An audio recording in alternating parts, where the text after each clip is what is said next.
understand that po, Mr. President. And thank you for that. Pakita lang po natin yung video, Mr. President.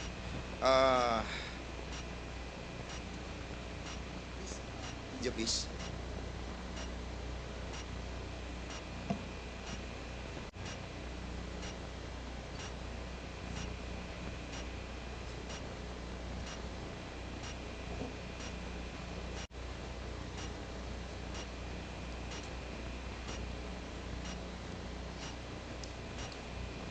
Mr. President, noong August 23, 2016, wait.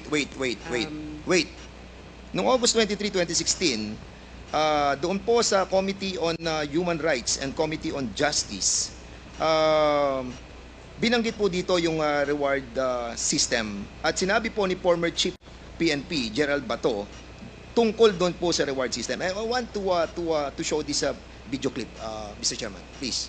Alam ko po na nabanggit ng Pangulo na magkakaroon ng pabuya ang mga magbibigay ng leads tungkol doon sa mga huhuli natin dito sa droga.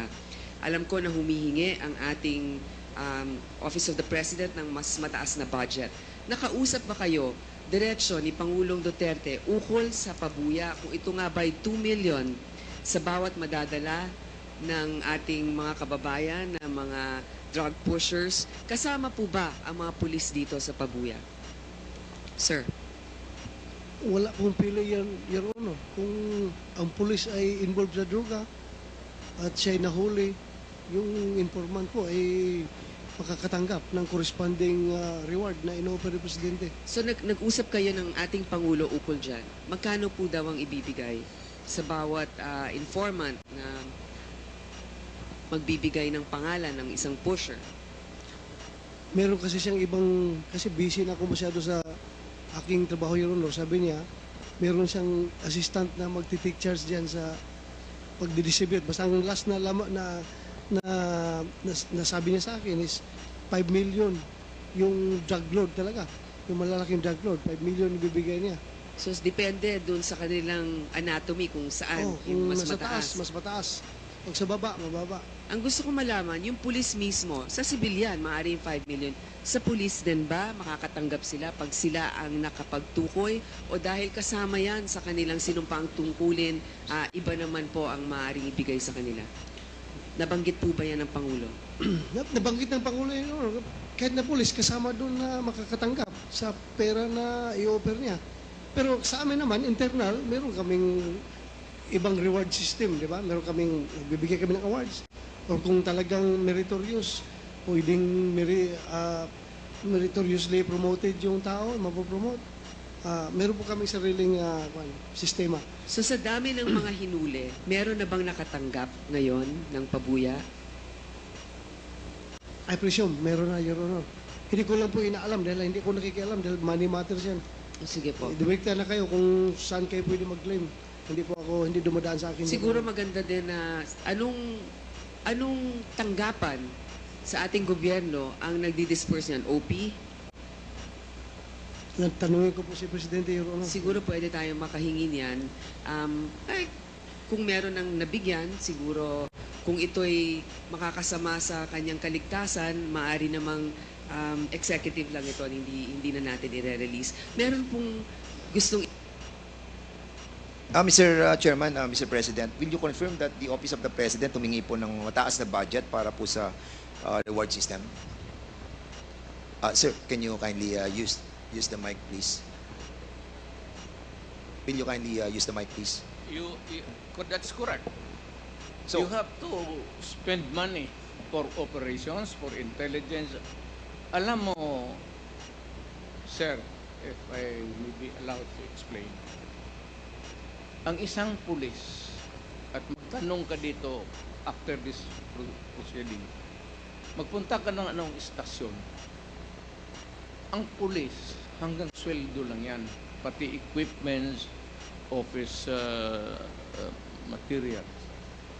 Pero mo sabihin mo yung pulis na may sariling fund for an operation day-to-day to follow up cases sa mga criminals. Wala, sir. Magtawag ka ng siyang pulis dito ngayon. Magtanong ka, pagkatapos dito. yan po ba, So, Mr. President? kailangan Go ahead, sir. Yeah, Go ahead, yeah. sir. No, go ahead, sir. Kailangan punduhan mo talaga ang pulis. Lalo na if there is a serious crime, kidnapping, ikaw talaga ang pipinance niyan. Walang pera ang pulis na mag-follow up kung saan dinala yung victim, kung they have to spend money or else you end up with nothing. And sometimes pag yung time limit na binibigay ng kidnapper hindi na masunod, pinapatay nila. That's why it's a race against time. Kaya ako, pagka ganito, bas kung na presidente ako, pag yung mga may kidnapping, ako talaga ang nagbibigay ng pera. At ang order ko sa kanila, sir, nandito na lang rin tayo, pag nahuli ninyo, patayin ninyo lahat. Huwag ninyong dalhin sa Mr. pupunta ng presuhan niya, papakainin ko pa yung mga... Mr. President, thank you so much for refraining yourself from speaking bad yes, words. sir. We appreciate that. No? Nakikita po namin na talagang pinipigilan nyo ang sarili nyo. Takot ako sa inyo, sir. Hindi po, sir. Natutuwa po kami dahil nga nagiging maayos po yung Pero ating totoo. usapan po, sir. Sir, kasi po may... Sweating hands, oh. Takot talaga ako sa inyo. Kami rin po, malamig din po kamay namin dahil Mr. President, medyo nabanggit din po dito ni General Bato during that time that siya po ay tinatanong ni Senator Grace po na sinasabi na sino magdi-disperse dun sa Office of the President. At may sinasabi po si General Bato, sino po ba yung sinasabi na assistant na magdi-disperse po nung pera para sa reward system? Yes. Sino po, Mr. President? Hindi ko na sinong kahiro doon. Kasi may sinasabi po si General Bato na tao na magdi-disperse ng pera from the Office of the President. Sino po yan, Mr. President? Hindi ko na alam talaga. Pagka ganung police operations, actually, it's an official, it's not a hidden item there. Kunin mo doon sa kahira sa baba na kay police operation Mr. President, lahat naman yan police operation. It cannot be funded by it cannot be a police operation cannot be funded by private money. That is not allowed by law. pero during the time that you were, during one of your interview, Mr. President, I still remember that you have mentioned that yung pong pera na galing po sa donation ng inyong pong campaign funds will be utilized for the reward system. You mentioned that, and I saw the video. And that's a private money, Mr. President. Yes, pero galing sa akin. Hindi na private money. Kasi natanggap ko yan. Nakahawak ko na the money I was holding was already when I was in the official na ako. But in accordance with the rule of COMELEC, yung excess money po na ginagamit po natin sa kampanya must be returned back to the COMELEC, Mr. Chair, to the donors, Mr. President. Maniwala ganyan. Hindi, yun po sinasabi ng COMELEC, Mr. President. And yun po yung kasi batas COMELEC. na atin po dapat sundin. Tanungin kita, sinong kandidato nagsauli? Mr. President, you cannot ask question.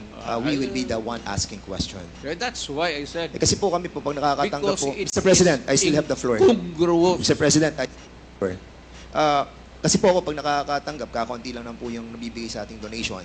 So, kulang na kulang pa po. And we believe that you have mentioned that excess money was utilized for the reward system. Is this true, Mr. Public President? interest. To protect public interest. Kaya nga po, Mr. President, Yes. na-utilize po yun. Yung sa, Yes, correct. Thank you, Mr. President. Mr. President, binanggit po natin, isa sa mga pronouncement din po ninyo, that in no matter, sabi niyo po, that you won't apologize to the thousands of people who died and families who suffered because it is your belief that it's worth killing drug addicts and pushers. Dahil nga sa sinabi niyo rin yung don't destroy my country because I will kill you. Nabanggit niyo po ito, Mr. Yeah. President. And Correct. would you also agree with me, Mr. President, that there are so many forms and ways how to destroy a country. Again, sir? There's a lot of ways to destroy our country. Is it correct? There's a lot of ways, Mr. President. Maraming paraan para wasakin po ang ating bansa. Oh, of course. Di ba? Hindi lamang po ang pagsugpo sa illegal drugs. As a Yes. matter of fact, Mr. President, Rebellion. yes, correct. Yung pong tinatawag po nating economic saboteurs, yung pong mga sumisira ng ating kalikasan, yung mga nagpapasok ng mga illegal, yung mga smuggling sa ating pong mga costume, yung pong mga droga na pinapasok, yung mga illegal na bigas, yung pong mga asukal at iba pa. And at the same time, Mr. Chairman, yung corruption also. And at the same time, Mr. Chairman, ito po tinatawag nating conniving with the different enemies. These are forms and elements in destroying our country. Mr. President, your pronouncement that don't destroy my country cause I will kill you.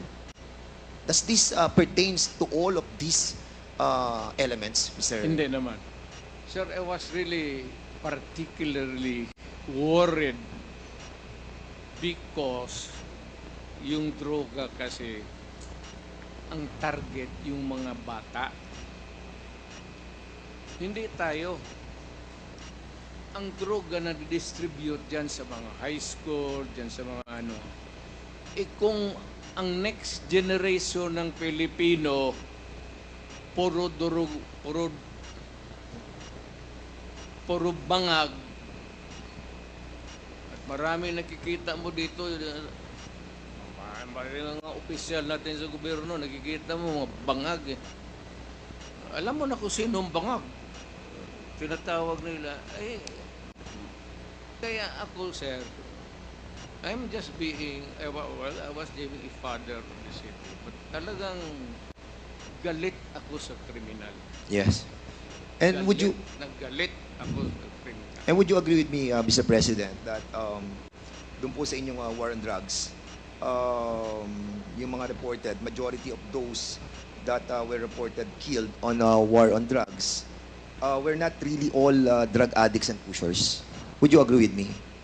Well, because some of those who are really Collateral. in trafficking are not marunong eh. Those in trafficking sa drugs, eh, may utak yun. Yun sila ang nag-traffic ng drugs. And they avoid taking drugs because alam nila na kung malulong sila sa droga, hindi na nila magamit yung utak nila. Mr. Kaya, President, yung yes. sinabi nila na hindi lahat drogista, tama yun. Yung Pero ito po ay mga collateral damage. Sabi nga po, shit happens eh. Di ba? Sabi ni Gerald Bato. So, if ever that meron pong collateral damage, meron pong mga shit happens, will you consider this as a failure of the war on drugs? Hindi, sir. I would say that it was a maybe unnecessary death, but a collateral damage is recognized, if not, hindi naman sinasadya eh. Kaya yung in one drug den doon sa Davao City, 4 na Chinese, pinatay ko talaga.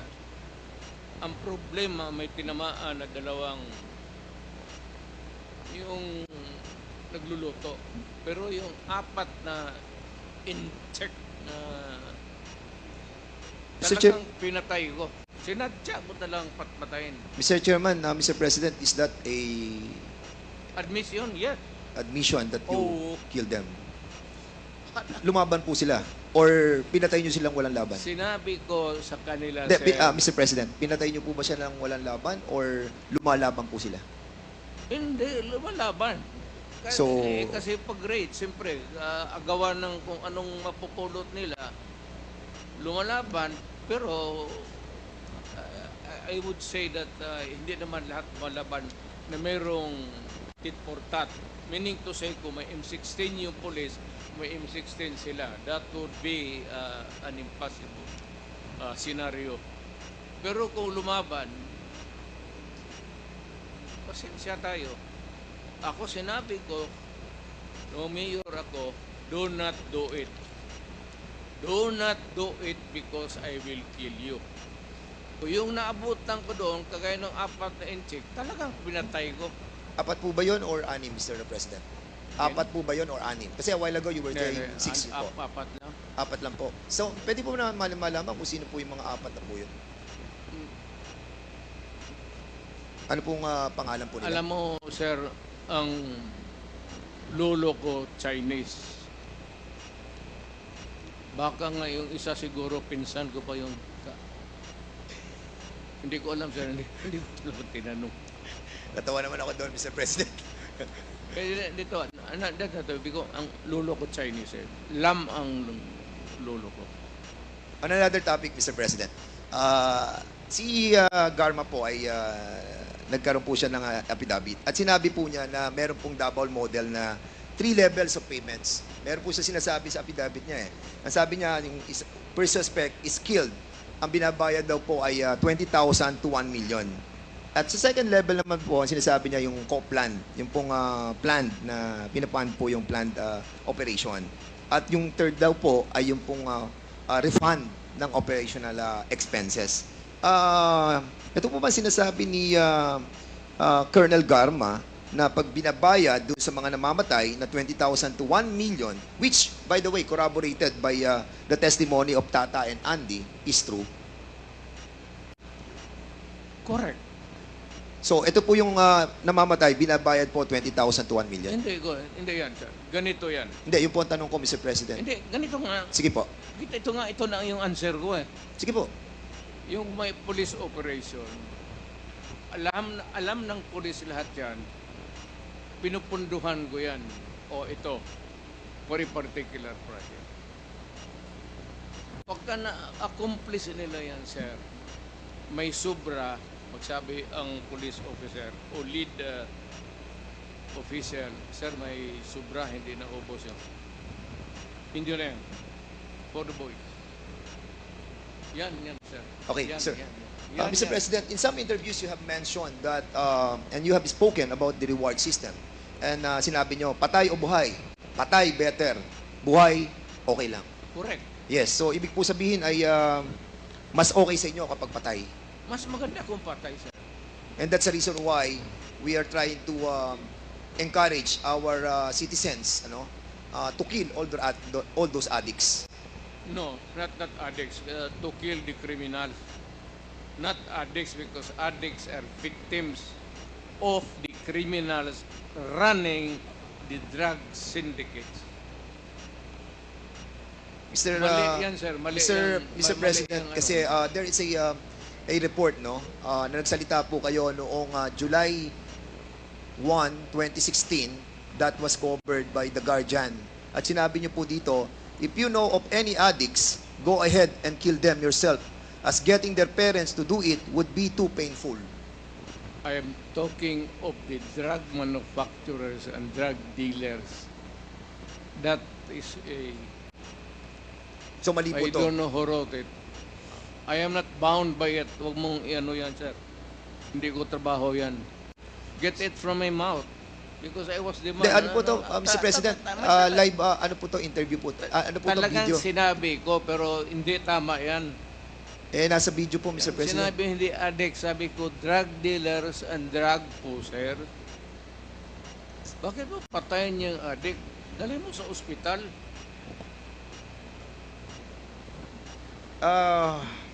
It's common sense. Ang polisiya po ng ating pong gobyerno, ng gobyerno nyo, yung pong neutralization, illegal drug personalities nationwide, kailangan po siyang ma-neutralize. And as a matter of fact, ito po ay issued ng Memorandum Circular Number 16-2016. And according to General Gamboa, when I heard it in the Senate, sabi niya confidential po to. At nakakaalam lamang po ay yung mga commander. As a matter of fact, yun po sinabi niyo, commander, yung mga chief of PNP ng DDS. Bakit po siya naging confidential, Mr. President? Again, sir, what's the question? Bakit po kaya naging confidential yung pong utos na negation and neutralization of all those personalities sa illegal drugs? Standard yan, sir. That is standard. Hindi naman minano ng pulisya. There is a directive. It is confidential. And if there is a list, it cannot be be made public, not even shown to anybody, pati sa yung mga sa Kasi Mr. President, connected kung with the negation news. and neutralization, alam naman po natin, according nga kay Chairman Abante during our discussion, na ang meaning po ng negation ay patayin, neutralize, patayin. So, is there really an intent to hide this and make it confidential in order the lower ranks ng ating No, kapulisan sir. na hindi po malaman Wala yung inyong akong- kautusan? I will admit na ang order ko yung mga drug manufacturers, pati yung mga big time drug distribution, patayin. Hindi ko, I will not deny it. At kung ako, mabalik ako pagka mayor, tublahin ko yun. And I want to make it clear, Mr. President, Mr. Chairman, that nung panahon po ng ating pong Pangulong, dating Pangulong Rodrigo Roa Duterte, meron po tayong 210,000 na mga kapulisan. And during that time, kung titignan mo yung mathematical computation, if ever na nagkaroon po tayo ng 20,000 na killed during that time, ay kung magkakaroon po tayo ng ratio na 1:1, ay sasabihin po natin that majority of the members of the PNP ay hindi naman po na-involved dito po sa war on drugs. Would you agree with me with that, Mr. President? Yes, sir. Mayroon kasi yung mga drug enforcement units la siguro. Drug enforcement units la siguro. Sila lang po yung na-involved. Not all policemen, any police department of a city or a province are dedicated to the drug operations. Meron talaga yung unit, sir, hindi lahat. There's the anti-smuggling, anti-narcotics, ganun, may especially Thank you, Mr. President. Mr. Chairman, meron kayong nabanggit sa Guardian. Sa Guardian, noong pong July 1, 2016. At sinabi po ninyo dito, Mr. President, Mr. Chairman, during the campaign, you said 100,000 people would die in this crackdown. With so many dead bodies dumped in Manila Bay, that fish there would grow fat from feeding on them.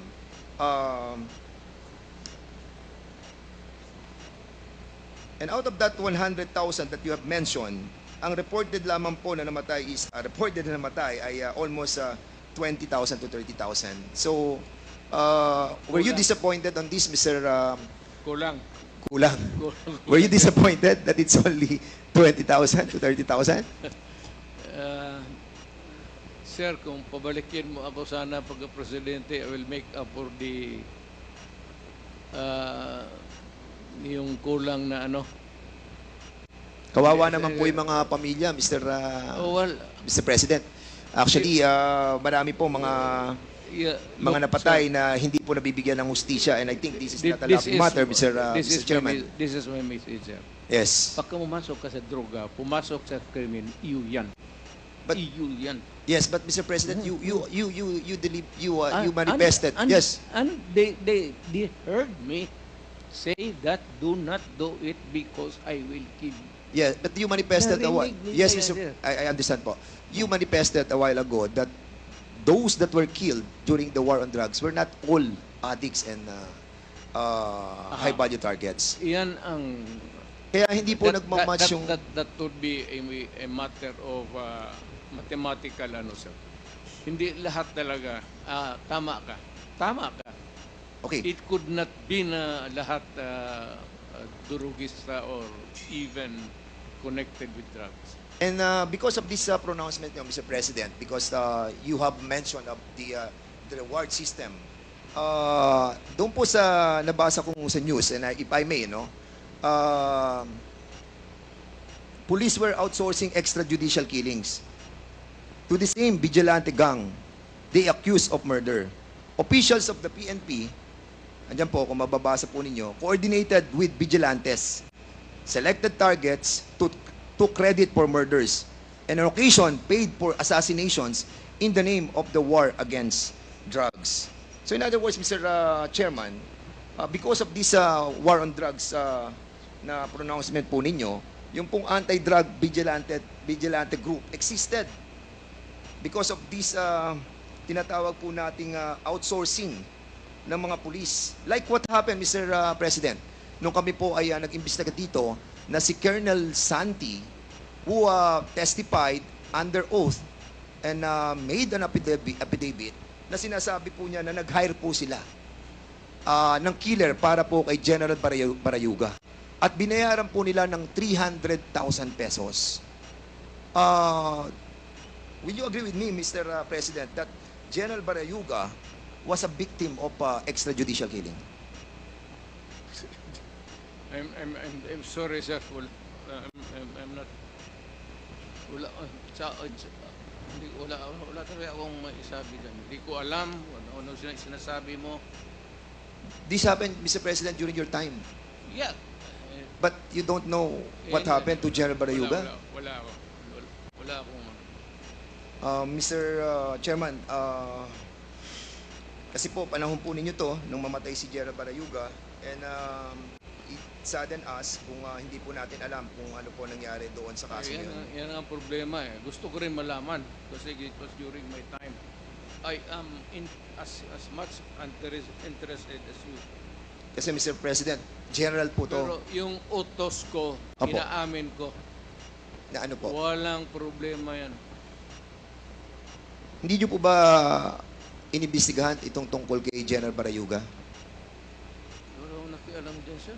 Kindly wrap up. Kasi po, Mr. That is a personal, maybe, I do not. Kasi po si Wala akong na magpatay ng general.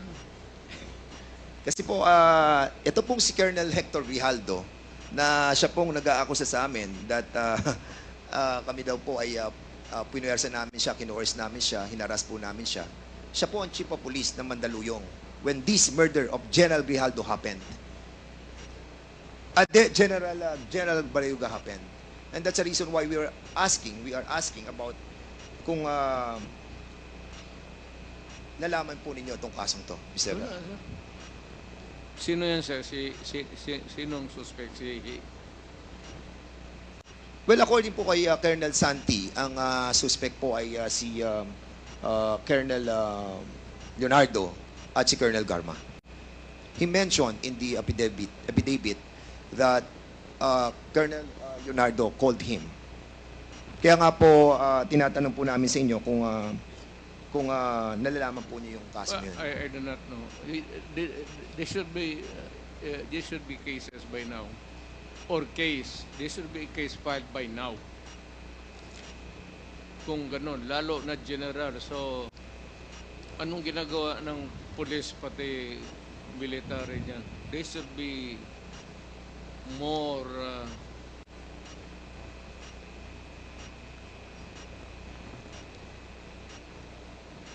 more active. Lalo na yung general. Okay po. Mr. Chairman, Mr. President, merong pronouncement sa Philippine Daily Inquirer written by Marlon Ramos, Robert Dehon, noong October 14, 2016. And De Lima called mother of all drug lords. Nakasulat po to at binabanggit po. Naniniwala po ba kayo that si Secretary De Lima ang mother of all drug lords? Who said it, sir? According sa report ay mga tao po natin sa Malacanang ay Sino, si sir? Director Ruel Lasala and Reynaldo Esmeralda, former NBI officer in charge ng Department of I Justice. would like to congratulate them for making this statement. Secretary De Lima, would you agree with the statement of the former president that you are the mother of all drug lords?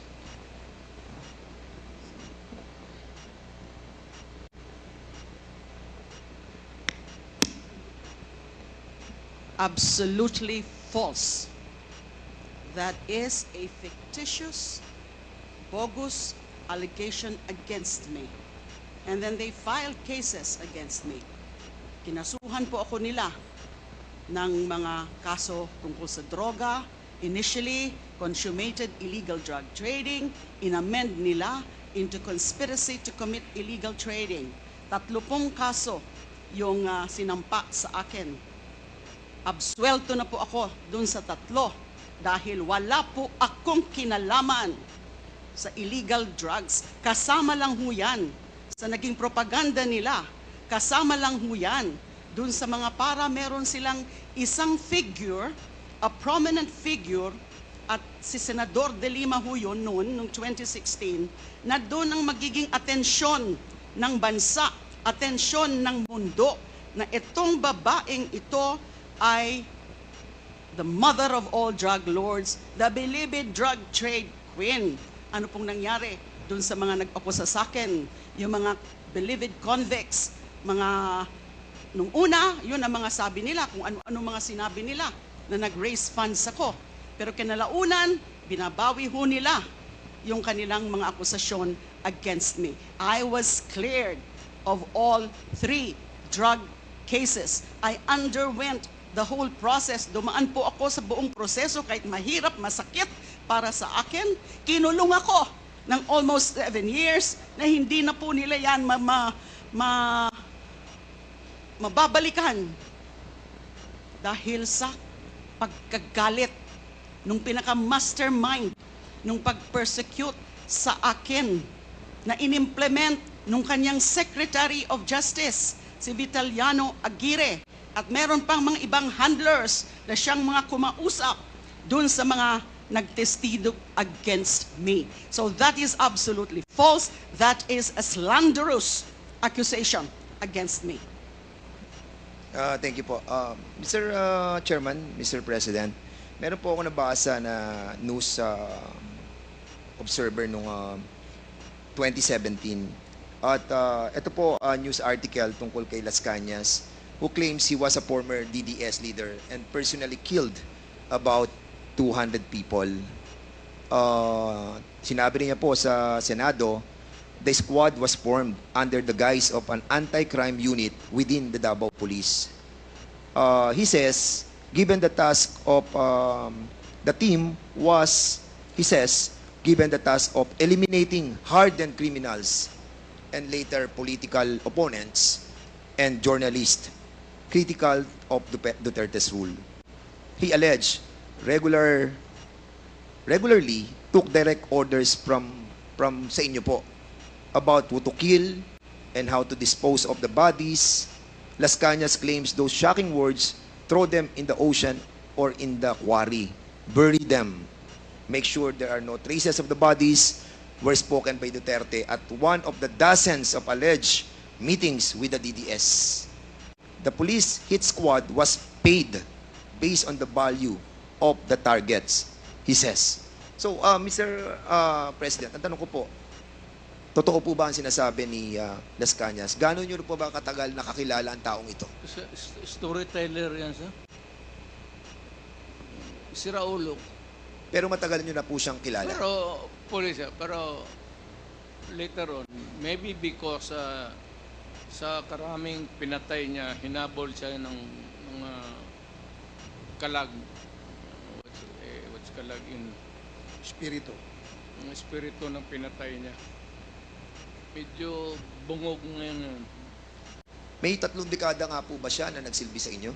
Kasi binabanggit niya dito, in his more than 3 decades of service, admitted that he was blindly loyal to the cause and saw his work as a noble form of public service. Mr. President, for a while, we were risking our lives for the welfare of the majority of the people. I felt that I was serving the country for the greater good. Yun po yung kanyang parang naramdaman nung ipinaglalaban niya yung 200 people na kanyang pinatay dahil naniniwala po siya sa nobility nung kanyang sinasabi po ninyo na this is being done because of public service. I am now, Yes, sir. may hero complex yung buang na yan. Sino man maniwala ka na istorya na gano'n?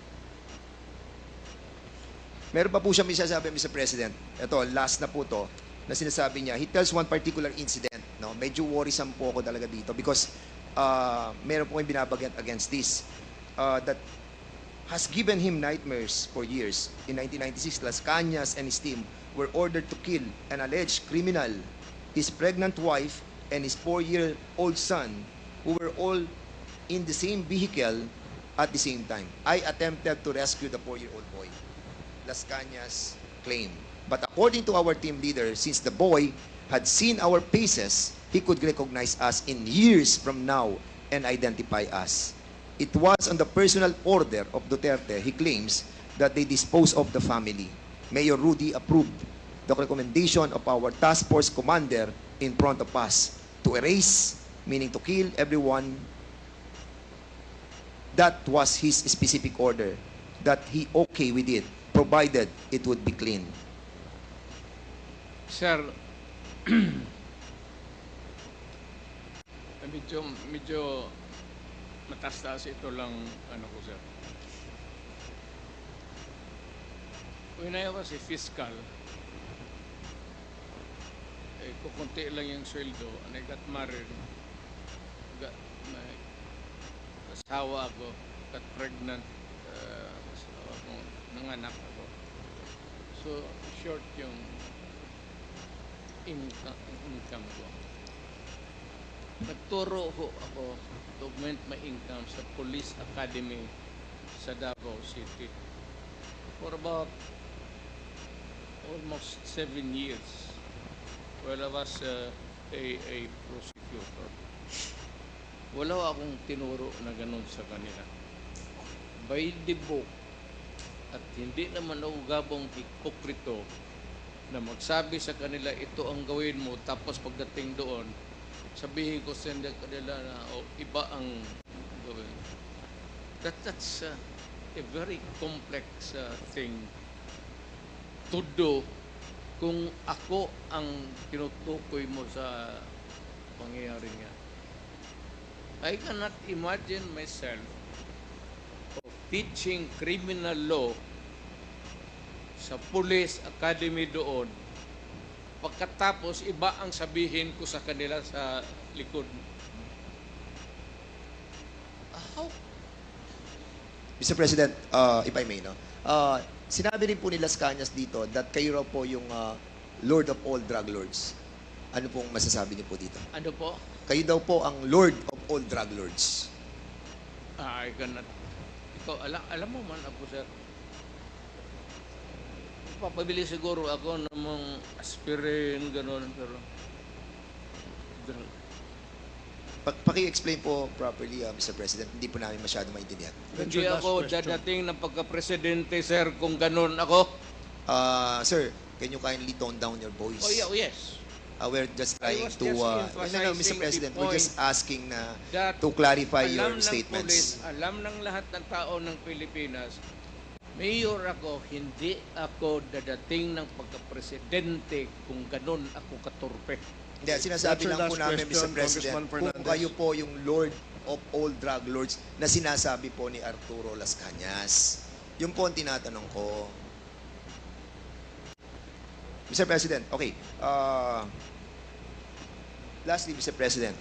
That's your last question. Yes, Again, last na po to. Congressman Dan Fernandez. Mr. President, meron po kayo sinabi nung 2016 sa interview nyo po that you have planted evidence during your time as a fiscal. Is this true? Hindi po totoo. That's garbage, sir. So yung pong nasabi nyo sa video, hindi po siya totoo. Alam ng mga pulis yan. Yung planting of evidence. Di talaga ako. Kasi Mr. President, yung po yung napanood ko at sinabi nyo po kasi. Kaya kami naman po ay, we are basing on the video that we have seen at nakita po namin yung sinasabi nyo na nagpa-plant po kayo ng evidence and we wanted to find out. Kasi yung pronouncement nyo po was construed by the members of the PNP organization that they can do freely the planting of evidence. That's illegal. And I said I was teaching them criminal law. Yeah, but the problem, Mr. Criminal President, is evidence. your announcement or your pronouncement that you have done that, yung sa planting of Kung evidence. hindi yan sa libro, sir, na tinuro ko, hindi totoo yan. Siguro, ipakita lang po natin yung video. Yung last na po to para at least days. We planted evidence. We arrested persons, but we released them. But telling him that it was this person who squealed on him. And then when he goes out but killing, then we said that it was this fellow who really did it, who did you in. We first planted the intrigues so that we would know where they were from, where they came from. It was not until I was the favorite whipping boy. So, Mr. President, hindi po totoo yung nasa video po. Ano po, Mr. President? Totoo yan. So, nagpa-plant po talaga kayo ng evidence? Well, that was a part of the strategy as a mayor and as the leader of the law enforcement agency in the city. Thank you, Mr. President. At maraming po salamat, Mr. Chairman, and I'll be yielding back my time. Salamat, Congressman Dan Fernandez. Mr. Chair, The next to interpolate Mr. Chair. is, what is the pleasure of in connection, isang tanong lang po in connection kay sa mga katanungan ni Honorable Dan This is in Fernandez. relation to Congressman Yes. Dan Fernandez's... Yes, Mr. Chair. Okay, please, you have 2 minutes. Mr. President, magandang hapon po. According po sa inyo, sa mga pangako nyo ng kampanya na tumatakbo po kayong presidente, na lilinisin nyo po yung ating bansa para sa ating mga anak. Pangako nyo po yun. Pero Mr. President, sabi po ng mga kapulisan, at according din po sa mga news report, 21 po na mga bata, mga kabataan, mga bata ang namatay as a result of your war and drugs. Ang tanong ko po, Mr. President, is this to you still a collateral damage? What's the basis of your statement? Mr. President, according po sa mga report po ng kapulisan at saka sa news report, meron pong 21 na mga bata na namatay as a result of war and drugs. Ang katanungan ko po, Mr. President, yung 21 na bata po ba na namatay is resulta po ng collateral damage? What particular report are you referring to? Katulad po sila Ron J. Furio, bumibili ng barbecue sa Santa Ana. Where? Sa Santa Ana po, Manila, nabaril po ng dalawang riding in tandem targeting local government councilor Roberto Pudal. At meron din po isa rito, si Danny Camille Garcia, targeting her grandfather, Maximo Garcia. Isa rin po sa known na suspect na nagtitinda ng droga, Mr. President. So what's your question? Ito rin po bang mga bata na ito na nadamay at namatay dahil sa gera po sa war and drugs, do you consider din po ang mga kabataang ito na collateral damage? Damay pala, collateral damage. If they were not the intended target, what can we do? Can you control the direction of the bullet when it comes out of the barrel of the gun of the police and it will hit a person, go through the body of that person and hit another person? Kaya Mr. President, alam mo, kung may police, I'm now a civilian, kung may police magpatay ng bata, maasahan mo, mismo dyan, babaril. kaya nga po Mr. President, do you consider them as collateral damage? Collateral damage. So wala tayong magawa. And do you take responsibility para po ba sa mga ito? Well, of course. If it is the job of the police doing his job, may collateral damage na tama, akin yan. Bakit po? Hindi naman ang bala, hindi naman namimili yan eh. Thank you, Mr. Chair. So, correct. I ask you for responsibility. Thank you, Mr. President. Thank you, Mr. Chair. Thank you, Congressman Conghon. The next to interpolate is Congressman Raul Manuel. You have 10 minutes. Thank you, Mr. Chair. Mr. Chair, tanong po natin sa dating Pangulo Rodrigo Duterte. Gusto po natin i-confirm kung totoo na matapos mag-testify dito sa Quad Committee si retired Colonel or dating Colonel Regina Garma, totoo po ba na tumawag si dating Pangulong Rodrigo Duterte sa kanya para ipaliwanag kung bakit INC members kagaya ni Colonel Leonardo ang mainam na ilagay sa key roles dun sa war on drugs? I will not do it. And I will never do it. And I did not do it. Hindi ako mag-explain sa pulis kung ano ang ginawa niya. Ikaw ang managot niyan, hindi ako. Kung may order ako sa pulis, gawain mo yan. At pagka pumutok yan, iyo yan. Huwag mo akong turuin dito kasi trabaho mo yan as a pulis. Hindi kita kailangan. Sabi ko nga, 2 taon ako nagturo sa Police Academy, including criminal procedure and evidence. Hindi lang sophisticated, raw lecture lang. Pero hindi ako nagsabi ng turo ng gano'n ka stupid. I mean, you should maybe medyo habulin mo ang utak ko, Andre. Hindi ako ang presidente kung hindi ako. Mr. Chair, linawin ko lang yung tanong. Yung tanong ko po ay kung totoo ba na tinawagan ng dating Pangulo si Colonel Garma matapos mag-testify ni Colonel Garma dito sa Quad Committee. Hindi nga. Bakit ko siya tanungin? Sarili niya yung trabaho. Siya ang managot. Why would I call anybody? You are a policeman, policewoman, do your duty. Kung nagkaletse-letse yan, you explain to the judge. And if you are not believed by the court, then you go to jail. That is your duty. That is your destiny. Mr. Chair, karugtong po niyan, tama po ba na pinaliwanag na kaya napili si Colonel Leonardo para sa isang key role doon sa war on drugs ay dahil mapagkakatiwalaan siya sa pera? I do not give money to people. Wala nga akong pati hindi ko pagsayangan yung, alam mo, kung may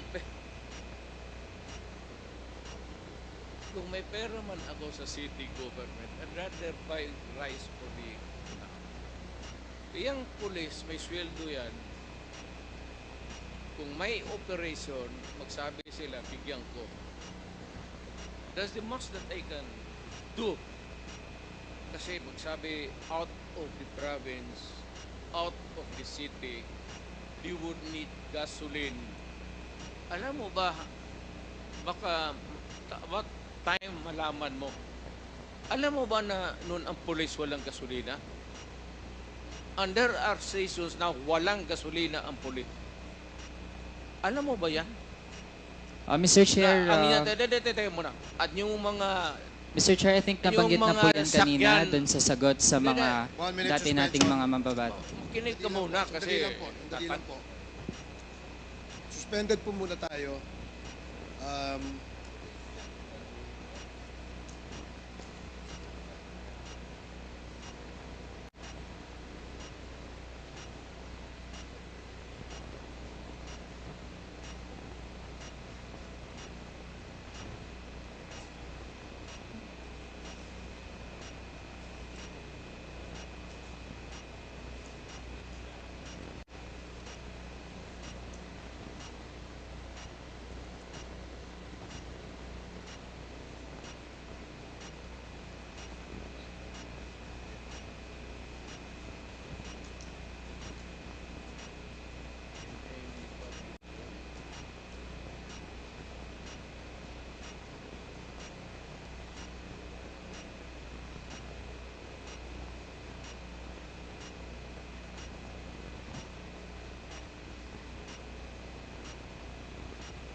Okay, hearing is resumed.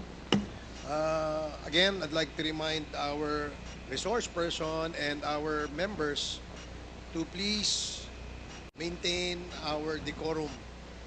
Kung meron po magtataas ng boses, kung maaari po, medyo ibaba po natin yan dahil gusto po natin ay matiwasay itong ating committee hearing sa ngayon. Congressman Manuel, please proceed. Thank you, Mr. Chair. Mr. Chair, sa dating hearings ng Quad Committee, retired Police Colonel Edelberto Leonardo confirmed na merong reward scheme for police personnel under the drug war of former President Rodrigo Duterte. At meron din pong isang interview mismo sa dating Pangulo na kaya gusto niya ay INC, yung merong key roles dun sa drug war, ay dahil nga kapag INC daw, mapagkakatiwalaan sa pera. So gusto po nating ma-confirm, given the presence of the former President, kung totoo yun, na INC yung mapagkakatiwalaan sa pera para dun sa reward system.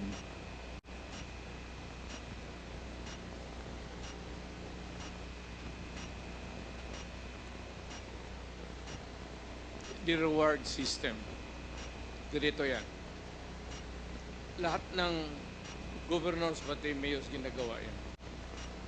If there is an operation which is not funded by the police because there is really no money, particular money for every crime committed at yung for the operation, lalo na out of town, you have to provide. If it says Davao City, outside of the province, Cotabato, prosecutor kasi ako, so I will begin to count kung magkano.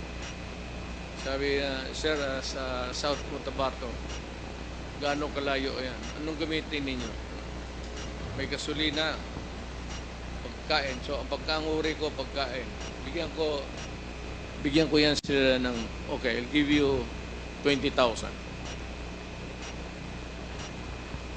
Magamit nila yan, gamitin nyo yan. Pag may sobra niyan, magsabi sila, sir, hindi na ubos. Kasi nahuli ka agad. Kasi marami. Hindi mo masuloy, hindi mo mabulsa yan. Kasi marami kayo dyan sa team na police, nag-ooperate. Sasabihin mo talaga yan pagbalik, sir. May sobra dito, sir. Ilan?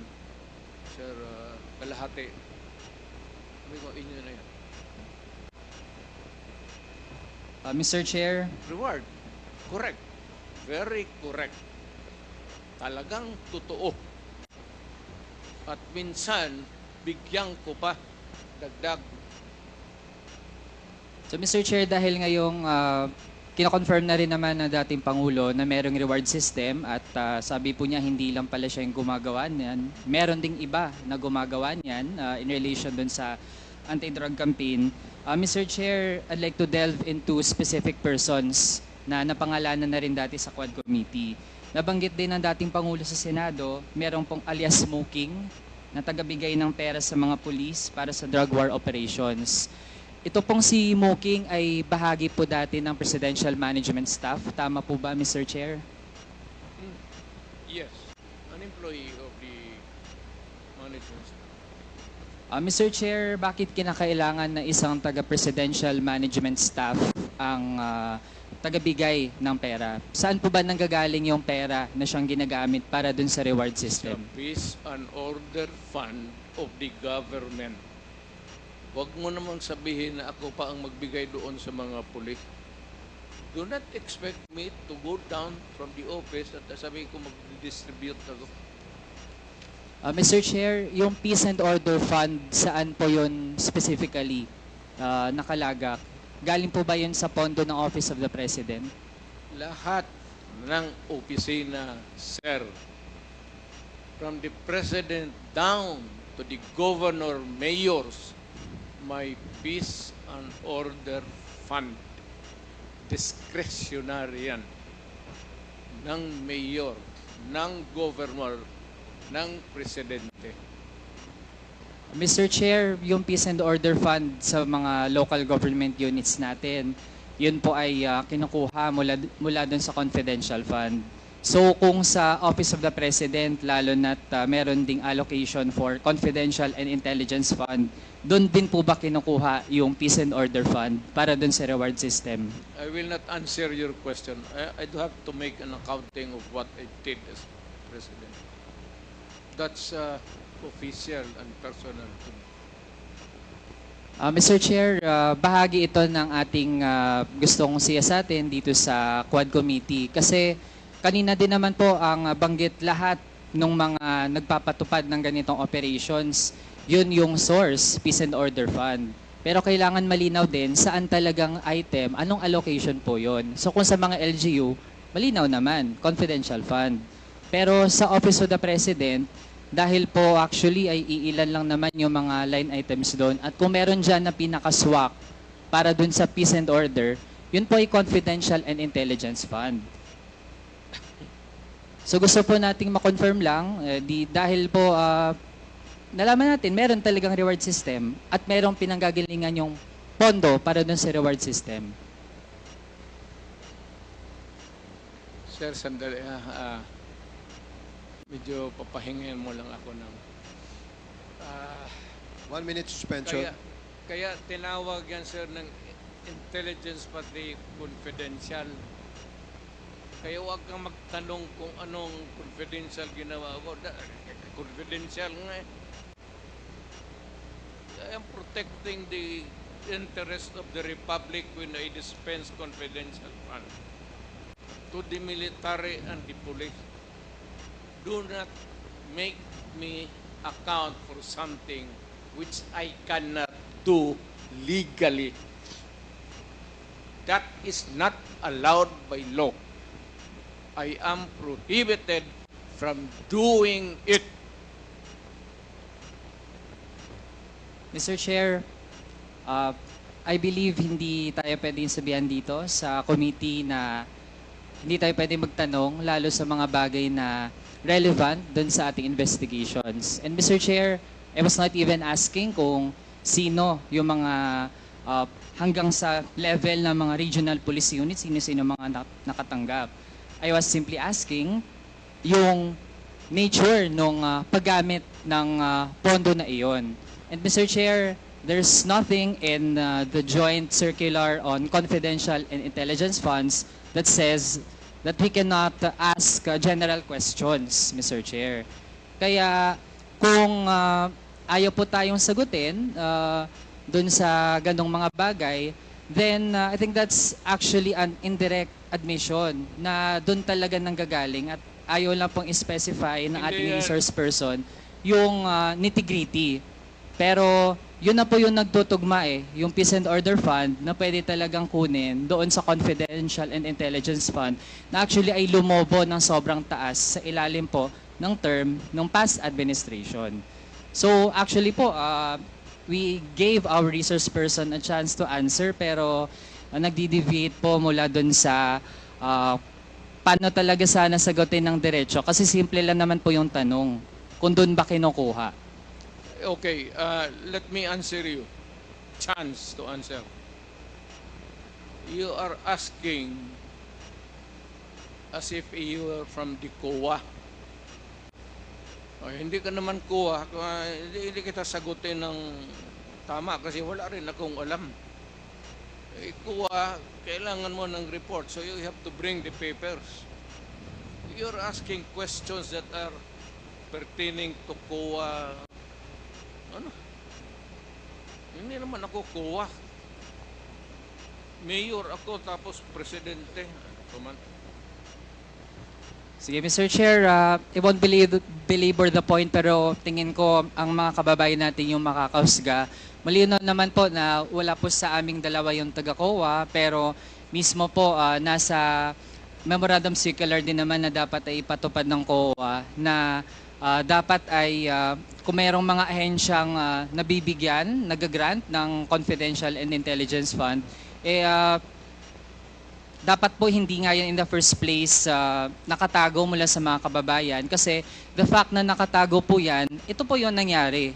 Nagamit po ang pondo na yan para dun sa mga extrajudicial killings na kumitil ng buhay ng mga kapwa nating kabataan, magiging yung tens of thousands ng mga pamilya na actually ay hanggang ngayon nagdurusa at walang hustisya.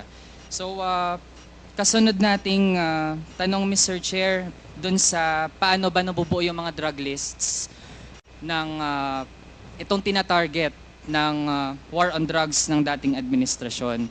Sino po ba yung mga nagbuo ng drug list? At ito yung mga kasama dun sa tina-target ng war on drugs ng dating administrasyon.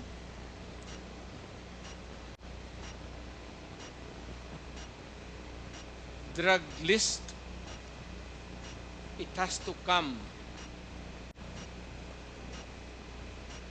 Hindi naman sa department store yan. It has to come from the police doing the undercover. Mr. Chair, yung mga napangalanan dati dito sa Quad Committee kagaya ni na Colonel Leonardo, bahagi ba sila ng mga nagbuo nitong drug list? I don't know hindi ko alam ang unit niya in particular. I only know that there's a policeman. Pero hindi ako nagtatanong kung saan siya galing, from where, kung saan siya nagtrabaho from one unit to another in the course of their being a policeman. Marami yan silang dinaanan. They are not just there diretso. So, yung tinatanong mo should be answered by Leonardo, not me.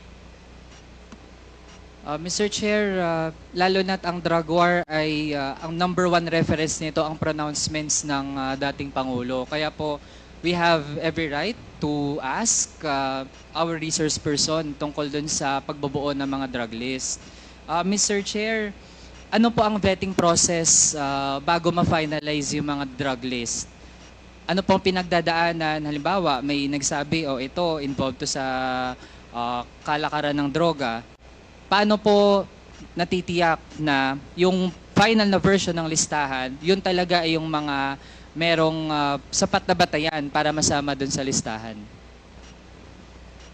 Wala akong vetting committee as president or mayor.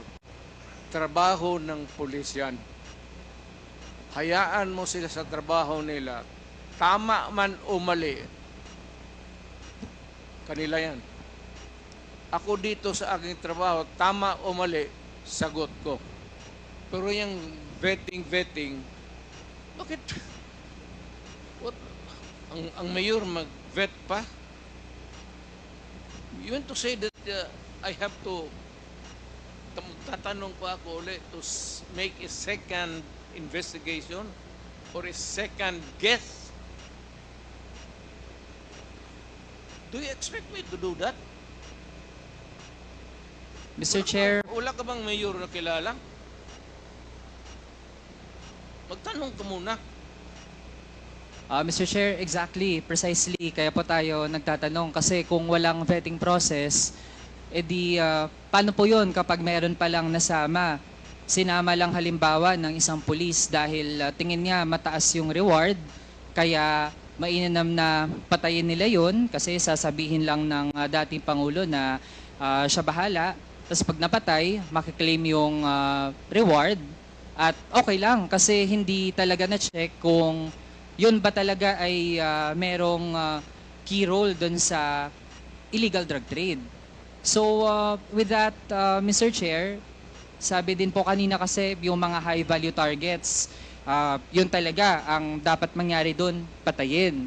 So Mr. Chair, gusto nating malaman, lahat po ba ng mga high value targets dun sa drug list na hindi na vet, lahat po ba yun ay merong unlawful aggression na ginawa noong sila ay gustong tugisin ng pulis? Again?